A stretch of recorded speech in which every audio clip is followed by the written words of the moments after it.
I'm Tasha and this is my cooking life. In this video, I'm going to be telling you how I make my Thanksgiving turkey. I moved the turkey from the freezer to the fridge Thursday. Today is Friday. It's the Friday before Thanksgiving. Here in a couple days, after it's thawed a little bit, we're going to be putting it in a salt brine. So our turkey has been thawing for a few days now. It is the Tuesday before Thanksgiving. We have taken it out of its package. It's very important before you discard your packaging from your turkey, always look at the estimated cook time for the weight of your turkey. Ours is going to take about, since it's a 16-pound turkey, it's going to take anywhere from 3 hours and 15 minutes or 3 hours and 30 minutes, give or take. I went ahead and removed the giblets. I did leave this on the turkey.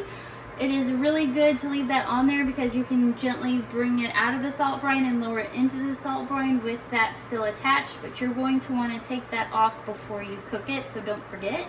Do not want to salt brine it past 24 hours or else it'll break the turkey down way too much, and we don't want that. This is a quick glimpse of our salt brine recipe in case you were wondering how we did that. Obviously our lid is not going to fit on this pan, so that's okay. Just cover it with some aluminum foil and then pop it in your fridge. And then tomorrow morning I'm going to take it out, take the aluminum foil off, rotate it as gently as I possibly can without making a mess. And then I'm going to recover it with aluminum foil and then stick it back in the fridge till about maybe a little bit before dinner time, since we put it in the salt brine after dinner. So again, we don't want it to go past 24 hours. All right, it is the Wednesday night before Thanksgiving. We have taken the turkey out of the salt brine. I have rinsed the brine off and made sure the inside was rinsed really well. Patted it dry best I could, and now it is in the pan that we are going to roast it in. Now we're going to put a dry seasoning on it, and it is going to sit in that seasoning overnight. So I've already put oil all over the other side of the turkey, so I'm going to show you how I did the back side real quick. So I just cover this really well with oil, and you just kind of rub it all over your turkey. Make sure you get all the legs and in between the wings. You want it definitely coated with olive oil. I feel like that's what makes the skin nice and crispy for my turkey. And then sometimes I do kind of rub a little bit what's left on my hands inside the turkey.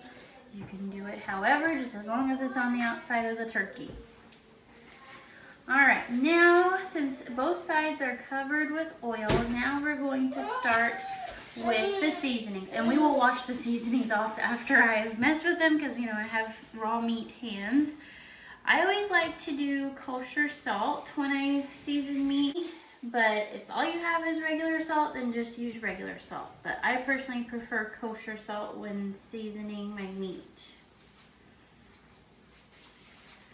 Okay, and then go in with pepper. And then I'm not going to name the other seasonings that I use because it's kind of like my secret recipe. And then you can completely roll the turkey over. A lot of times I will roll it on its side and make sure my sides get nice and seasoned as well. It is completely up to you if you want to do the sides or not. I do, because I want to make sure this turkey is extra flavorful. All right, so the turkey is now seasoned. I went ahead and just finished it up. So we are going to put it in the fridge just like this. I am going to cover it. Doesn't have to fit on there perfectly, but now we just put it in the fridge, and then tomorrow morning we will preheat the oven and bake it. It is Thanksgiving morning. We are going to preheat the oven to 325 degrees according to the turkey package instructions. And then we are going to put the roaster pan in the oven. Make sure you adjust the racks of the oven so your roaster pan has room to fit.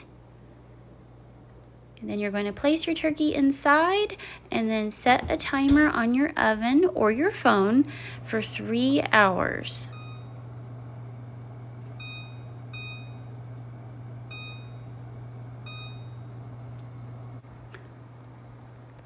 All right, the 3 hours are up, and look how beautiful that turkey looks. So beautiful. And look at all those juices in there. All right, we're gonna let the turkey cook for an additional 15 minutes uncovered, so that way that skin gets even more golden and crispy. This is our final product. So I let the turkey cook for an extra 15 minutes. If you're wondering if I meant to cook the turkey upside down, the answer is yes. The reason why is because all these wonderful juices from the dark meat are gonna drain down into the breast. So your breasts are gonna be more flavorful and juicier instead of dried out like normal turkeys are. And then again, it's sitting in all of those wonderful juices. So you are gonna have a very juicy turkey, not dry. We are going to carve it as soon as it cools down here in a little bit, and then we're going to put it in our casserole crock and take it over to my mother-in-law's house. And we will show you what it looks like all carved and put in the casserole crock. Alright, this is the turkey. It has been carved. We have white meat, dark meat. I kept a wing and a leg whole. I've taste tested it. It is delicious. And my toddler approved, and she's a very picky eater. If you like this recipe and you want to try it at home, please let me know how it goes in the comments down below. And if you like this video, give it a thumbs up. And if you want me to make more videos like this one, let me know in the comments as well. If you are wondering if there's a step in this recipe that you can skip, the answer is no. The salt brine is very important to this recipe as well as the seasonings.